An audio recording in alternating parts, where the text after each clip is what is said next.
गोदी मीडिया और सरकार के दल्ले जो चाटने वाले लोग कह रहे हैं कि सिस्टम दोषी है, सिस्टम दोषी है। अनुपम खेर टकला हरामी कहता है आएगा तो मोदी ही आएगा। क्या है, मोदी जी तुम्हारा बाप है। बल्कि मृत्यु की दर संख्या वहां छुपाई जा रही है। और ये भी योगी जी धमकी दे रहे हैं कि जो लोग हमारी खिलाफ बोलेगा, सच्चाई दिखाएगा, उसको NSA लगा देंगे। इस्तीफा दे दीजिए मोदी जी और इस देश को बचा लीजिए, नहीं तो आपके चक्कर में ये देश बर्बाद हो जाएगा। अब देश बहकावे में नहीं आने वाली है मोदी जी, आपको इस्तीफा देना ही पड़ेगा किसी भी हाल में, तभी हमारा देश जाकर बचेगा। हम एक और बात, जरूरी बात, लगातार सोशल मीडिया पर चल रही है कि कोरोना से लोग नहीं मर रहे हैं, 5G टेस्टिंग हो रहा है। हमको तो जहां तक लग रहा है कि देश और हमारा विकराल रूप लेने जा रहा है बीमारी की संख्या में। सरकार भी चारों खाने चीत होकर गिरने जा रही है। ये सरकार खत्म होने जा रही है। हिंदुस्तान से भारतीय जनता पार्टी का नामो निशान खत्म हो जाएगा। इस भारतीय जनता पार्टी को हम बर्बाद करें दे, तभी हमारा देश बचेगा, तभी हमारा देश बचेगा। देश में कोरोना से लोग मर रहे हैं, आखिर इसका जिम्मेदार कौन? लोगों को ऑक्सीजन के अभाव में मृत्यु हो रही है, दवा के अभाव में लोगों की मृत्यु हो रही है, इसका जिम्मेदार कौन? लेकिन गोदी मीडिया और सरकार के दल्ले जो चाटने वाले लोग कह रहे हैं कि सिस्टम दोषी है, सिस्टम दोषी है। आखिर सिस्टम कौन चला रहा है? हमने देश को प्रधानमंत्री नरेंद्र मोदी जी को 2014 में किस लिए बनाया था?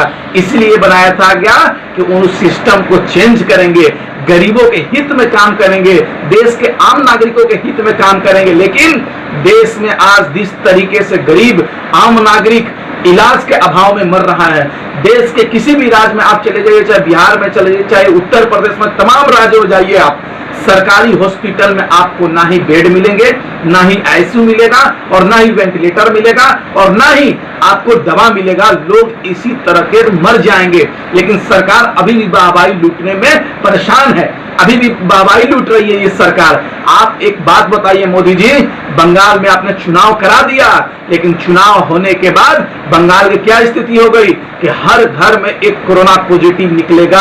अब बंगाल में टेस्टिंग शुरू होगा, तब जाकर पता चलेगा कि बंगाल की स्थिति क्या है, असम की स्थिति क्या है, तमाम राज्यों में जहां जहां चुनाव हुए वहां की स्थिति क्या है। आज ये सरकार ऐसी सरकार है जिसको कह रही थी कि अडानी और अंबानी देश के हित में काम कर रहे हैं, देश को फायदा पहुंचाने के लिए काम कर रहे हैं, लेकिन वही देशभक्त उद्योगपति इस देश को छोड़कर भाग चुके हैं। हमको तो लग रहा है कि ये कोरोना से लोग नहीं मर रहे हैं, बल्कि देश में 5G का टेस्टिंग हो रहा है, जिसके वजह देश में और खतरनाक रूप लेने जा रहा है और लोगों को मरने वाले हैं। इसलिए देश के उद्योगपति अडानी और अंबानी और पुनामा, मुकेश अंबानी, उनके तमाम फैमिली को लोग ब्रिटेन जा चुके हैं, वहां शिफ्ट कर चुके हैं। आप बताइए ये लोग कैसे उद्योगपति हैं कि देश के आम नागरिक को खतरे में छोड़कर, मरने के लिए छोड़कर, इस देश से अपनी जान हिफाजत करने के लिए भाग गए हैं। ये लोग देशभक्त उद्योगपति हैं, ये लोग देश में को गद्दार लोग हैं। जो देश को डूबती नैया को छोड़ के भागने वाला गद्दार होता है, उसी तरीके से हिंदुस्तान को इस भयावह बीमारी में, इस संक्रमण बीमारी में ढकेल कर भागने वाले लोग देशद्रोही हैं। उन पर देशद्रोही का मुकदमा दर्ज होना चाहिए, उनको जेल में डालना चाहिए जो लोग हिंदुस्तान को छोड़कर भाग गए हैं। एक बात बताइए ना, कंगना रनावत का ट्विटर सस्पेंड हो गया। आप एक बात बताइए, अमेरिका के पूर्व राष्ट्रपति डोनाल्ड ट्रंप का सस्पेंड करने में ट्विटर को देर नहीं लगा। ये कंगना रनावत किस मूल्य, खेत की मूल्य है भाई। ये जिस तरीके से ट्विटर पे आग उगलने का काम किया, जिस तरीके से दंगा फसाद काम करने का काम किया, इसने ट्विटर को ये इन्होंने बैन करने का काम किया, इसका बहुत अच्छी काम है, सराहनीय काम है। अब लग रहा है कि कंगना रनावत दूसरी स्मृति ईरानी बनने जा रही है। एक बात बताइए ना, भारतीय जनता पार्टी जब बंगाल में चुनाव हारती है तो बंगाल में दंगा कराती है, वहां के मासूम लोगों को मरवाती है और गरीब आम नागरिकों को दुकान और गाड़ियां जलाई जाती है।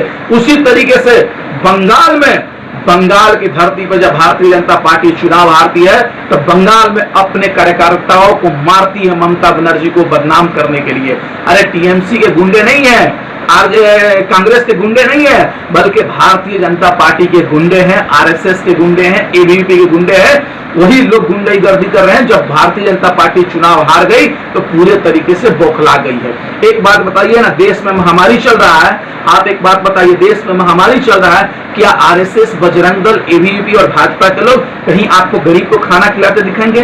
किसी को सिलेंडर देते दिखेंगे? किसी को ऑक्सीजन दिलाते दिखेंगे? नहीं, बल्कि सरकार की चापलूसी करेंगे। अनुपम खेर टकला हरामी कहता है आएगा तो मोदी ही आएगा। क्या है, मोदी जी तुम्हारा बाप है? बाप है क्या जो आएगा? क्या किया है मोदी जी ने? जो देश के प्रधानमंत्री दो बार बन गए, तो अब क्या किए हैं उन्होंने? देश को तो बर्बाद करने का काम किया है ये लोग, और आज ये लोग गुलामी कर रहे हैं। जहीर खान देश के लिए ऑक्सीजन के लिए 15 करोड़ रुपया देता है, लेकिन आज भी देशभक्त क्रिकेटर मोदी जी के तलवे चाट रहे हैं और अपने बेटा को आईपीएल में खिलाने के लिए चापलूसी करते हैं। यही तो देश में चल रहा है कि जो मोदी जी से सवाल करेगा आतंकवादी हो जाएगा, खालिस्तानी हो जाएगा, पाकिस्तानी हो जाएगा, और जो लोग मोदी जी के तलवे चाटेंगे वो देशभक्त हो जाएंगे। अक्षय कुमार तो कहीं नहीं दिख रहा है, अनुपम खेर तो कहीं नहीं दिख रहा है, जो भी दिख रहे हैं यही लोग दिख रहे हैं जिसको ये आतंकवादी लोग कहते हैं। उत्तर प्रदेश में जिस तरीके से आदित्यनाथ योगी जी पूरे तरीके से फेल हो चुके हैं, वहां पर इलाज थोड़ा सा भी नहीं है, लोग वहां मर रहे हैं, बल्कि मृत्यु की दर संख्या वहां छुपाई जा रही है। और ये भी योगी जी धमकी दे रहे हैं कि जो लोग हमारी खिलाफ बोलेगा, सच्चाई दिखाएगा, उसको एनएसए लगा देंगे। भाई मोदी जी, आप लोकतंत्र देश में जिंदा है, राजतंत्र नहीं है, ये अंग्रेज को शासन नहीं है, ये हिंदुस्तान है। हमारे भगत सिंह, अशफाकुल्लाह खान, सुखदेव ने फांसी इसलिए चढ़ा था कि लोग यहाँ स्वतंत्र जिएंगे, लेकिन ये भारतीय जनता पार्टी के लोग हिंदुस्तान के लोगों को गुलाम बनाना चाहते हैं। यह देश हमारा दोबारा गुलाम बनने नहीं जाएगा। हमारे देश के लोगों को कोई नहीं गुलाम बना सकता। यह देश हिंदू, मुस्लिम, सिख, ईसाई सबका है और इसको कोई नहीं गुलाम बना सकता है। एक और बात सुन लीजिए, 18,500 करोड़ का मकान बन रहा है मोदी जी के लिए, लेकिन वही पैसे से अगर देश के लोगों को वेंटिलेटर, ऑक्सीजन दिया जाता, देश के लोग नहीं मरते। एक बात बताइए, पिछले साल कोरोना आया, एक साल में सरकार ने क्या तैयारी किया? सरकार ने एक साल में कितनी दवाइयां खरीदी, कितनी हॉस्पिटल बनाए, कितनी बेड बनाया, लोग बचेंगे?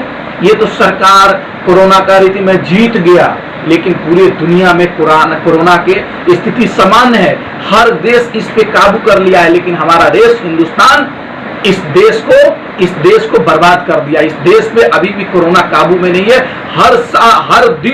हर दिन लगभग 4 लाख के करीब मरीज आ रहे हैं, नए 3 से 4 लाख, और हर दिन 2 से 5 हजार लोगों की रोज मृत्यु हो रही है।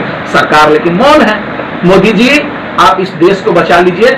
एक ही देश तभी बचेगा जब हमारे देश के प्रधानमंत्री मोदी जी इस्तीफा दे देंगे। इस्तीफा दे दीजिए मोदी जी और इस देश को बचा लीजिए, नहीं तो आपके चक्कर में ये देश बर्बाद हो जाएगा। एक और बात है, दिल्ली हारा, दंगा कराया, बंगाल हारा, बंगाल में दंगा करा रहा है, दीदी को बदनाम करने का काम कर रहा है। एक बात बताइए ना, कंगना रनावत देश को कह रही है कश्मीर, कंगना रनावत जो फिल्म में पहले काम करती थी, जो खटारा गाड़ी बन चुकी है, कह रही है कि बंगाल कश्मीर बनने जा रहा है। कंगना रनावत, आपने सही बोला है, लेकिन मोदी जी की तरफ चापलूसी करके बोला है। कश्मीर बंगाल नहीं, पूरा देश कश्मीर बन चुका है। इसलिए बन चुका है कि लोगों को यहाँ इलाज के अभाव में मारा जा रहा है, भूखे मारा जा रहा है, लोग गरीबी से मर रहे हैं, बच्चों की पढ़ाई नहीं हो रही है। सरकार ना ही दवा की व्यवस्था करा रही है, ना ही बेड की व्यवस्था करा रही है, ना ही किसी तरह का व्यवस्था करा रही है। एक बात बताइए हमको, एक बात बताइए, क्या देश के लोग हित में कंगना रनावत ने कितना दान किया? देश के लोगों का, आम नागरिकों को कितने वेंटिलेटर दिया, कितने ऑक्सीजन दिया, कितने दवा दिया? नहीं देगी, केवल उसको जुमलेबाजी करेगी और गोदी मीडिया उसको दिखाएगी। अरे भाई, देश की जनता पूरे तरीके से समझ चुकी है, अब देश बहकावे में नहीं आने वाली है। मोदी जी, आपको इस्तीफा देना ही पड़ेगा किसी भी हाल में, तभी हमारा देश जाकर बचेगा, नहीं तो यह देश, हमारा देश खत्म, गुलामी की ओर जा रहा है, गरीबी की ओर जा रहा है। हमारा देश दुनिया में भूखमरी के आगे जा रहा है, भूखमरी पे एक पहला स्थान पे चला जाएगा हमारा देश, क्योंकि नेपाल, पाकिस्तान, बांग्लादेश, भूटान, छोटे छोटे देश कोरोना पे काबू पा चुका है, लेकिन हमारा देश अपने आप को शक्तिशाली प्रधानमंत्री बोलते हैं, लेकिन कोरोना पे काबू नहीं कर पाए हैं। एक और बात, जरूरी बात, लगातार सोशल मीडिया पर चल रही है कि कोरोना से लोग नहीं मर रहे हैं, 5G टेस्टिंग हो रहा है। हमको तो जहां तक लग रहा है कि देश और हमारा विकराल रूप लेने जा रहा है बीमारी की संख्या में, संक्रमण की संख्या में। हमको लग रहा है कि लोग हजारों लाखों की संख्या में रोज लाखों की संख्या में रोज मरेंगे, हमको लग रहा है जिस तरीके से। इसलिए लग रहा है कि देश का उद्योगपति अडानी, अंबानी, पुनामा, तमाम लोग हिंदुस्तान को छोड़कर भाग चुके हैं, ताकि देश भयंकर रूप लेगा तो गरीब लोग मरेंगे और उद्योगपति नहीं मरेंगे। नहीं तो आप बताइए, अगर इस चीज का डर नहीं रहता तो ये लोग देश क्यों छोड़ते? मतलब इसको पता है कि 5G टेस्टिंग हम कर रहे हैं, लोग मरेंगे, हम भागो। ये लोग देश को बर्बाद करने वाले लोग हैं, और जिसको ये लोग देशद्रोही कहते हैं वही देशभक्त है। रामचंद्र कह गए, सिया से ऐसा कलयुग आएगा, देशद्रोही सत्ता में बैठकर देशभक्त को देशद्रोही बताएगा। उत्तर प्रदेश में पंचायती चुनाव हुआ, जिसमें भारतीय जनता पार्टी बुरी तरीके से हार गई। इसको जिस चीज का गुमान था वो गुमान टूट गया। ये सरकार कह रही थी कि हम जीतेंगे, लेकिन किसान आंदोलन हुआ और किसान नेताओं ने बंगाल में जाकर चुनाव प्रचार किया। बंगाल में भारतीय जनता पार्टी चारों खाने चीत हो चुकी है। उत्तर प्रदेश के पंजाब चुनाव में चारों खाने चीत हो चुकी है। अगर किसानों की मांग पूरी नहीं करती है सरकार, तो हमको लग रहा है ये सरकार भी चारों खाने चीत होकर गिरने जा रही है। ये सरकार खत्म होने जा रही है। हिंदुस्तान से भारतीय जनता पार्टी का नामो निशान खत्म हो जाएगा। भारतीय जनता पार्टी इस देश को बर्बाद करने पे तुली है, तो देश के आम नागरिकों का कर्तव्य बनता है कि इस भारतीय जनता पार्टी को हम बर्बाद करें दे, तभी हमारा देश बचेगा।